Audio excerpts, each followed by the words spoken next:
Hey, what's up, y'all? Back with getting back into these videos, man. Make sure we stay on point. Let's whip these out and get these on top of the box before I go any further. It's a size 7Y, it's a GS size, and it comes with the Jumpman sticker, of course. And we're going to close this up so we don't go out of order. As always, what we're trying to do is make sure we check the shoe and make sure all of the cues are correct. So when we're authenticating shoes, we can check these different things. And these are only the small things that you can check. And it's getting so hard to authenticate shoes that, you know, you're finding yourself in a position where you get shoes and they have like these buckles and stuff on it. And that's just Nike quality control. There's almost nothing you can do about these issues. These are not even B grades. That's just the way the shoes are shaped. For some reason, a lot of the shoes are starting to have like small defects, but I think it's because when you produce one style so much, the quality control starts to go down. But this is the Air Jordan 1 Mid GS. The color is white, tropical twist, black. It's only $90 because it is a mid. I'm going to do a close-up so you guys can get to see what it looks like, you know, right on top of it. The style code is 554-725-132. Those are all things that you can check. That's going to be consistent. Even on a fake shoe, you're going to have the same kind of consistency out of the label.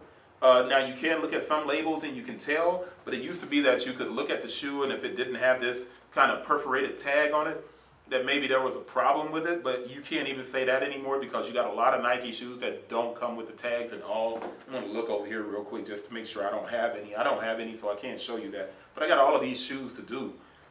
So let's get busy. The UPC code, and this is where the distinction is. Because Nike is smart enough to do what? They put the UPC code on the back of the tongue as well as on the box. And that's a really good check that you can kind of get into, because a lot of the times the fakes will have the wrong UPC code on the inside of the shoe and it won't match the box. It should match. The UPC code for the size 7Y is 1949, is going down the side so it's hard to see, 957-260-782, and there's a 15 at the end. Now when I go to the back of the tongue, I'm going to have 2 zeros at the start, and then 00, and then it's 194-957-260-782, right? So we're good to go. We know that's correct. What's my next check? When I get to my next check, I'm going to the inside of the box, okay? And the inside of the box typically gives me a stamp.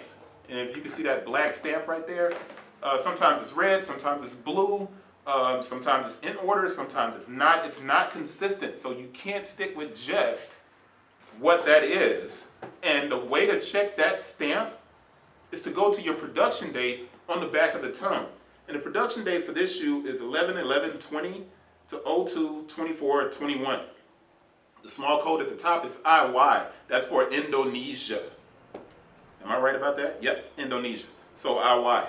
But that second day, that 02/24/21 is what I'm looking at when I go over here, because I want to be within 4 weeks most of the time. But you had a lot of differences and a lot of problems with that during COVID, so it's not consistent anymore, but it does stay under 2 months most of the time. But 4 weeks, it needs to be within 4 weeks. So I said 02/24/21, my QC stamp. There's no QC sticker in here, I don't think. I'm just pulling this out so I can check, because sometimes you'll get a QC sticker, but there's no QC sticker in here.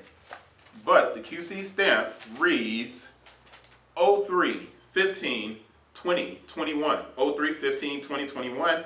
Back of the tongue, 02/24/21, 03/15. You're less than a month. So that's a good check for us. So that's 1 UPC, 2 UPC on the back of the tongue, QC check with the stamp, 03/15/2021, 02/24/21 within a month. Indonesia, the dates on the back of the tongue are both the same. That's not consistent either. So you can't use that as just your pure gauge for checking it out. But the stamp should be there, all right? There's a 2 at the end down here at the end of this stamp also, but I'm not worried about that, okay? So let's get to the close-up and wrap this video up. And that way I can show you the small kind of buckles and things like that that are happening with the shoe, and you can get a close-up. Close-up right now. All right, so you got your close-up, And I want you guys, I'm going to turn this and do a 360 on the shape of the shoe, because what I want you to recognize is this shoe actually has a little bit of this kind of tumbled leather look, but this is more like a polyurethane, man. This is not good quality leather. It looks better than usual for a Jordan 1 mid, but if you can look at this angle, you see this like buckle? It's been on a lot of the mids lately. A lot of the mids have had that little buckle. And I'm thinking that because they're making so many of these shoes, the quality is just getting progressively not as good. You would think that it would go up, but it's not doing that. But that's our close-up. I just wanted to make sure you guys got a look at that. I'm going to go to the inside. The inside is black with a kind of, what is the color on this thing? Tropical twist, green, kind of emerald. But that's it. I'm going to wrap that up and move on to the next shoe.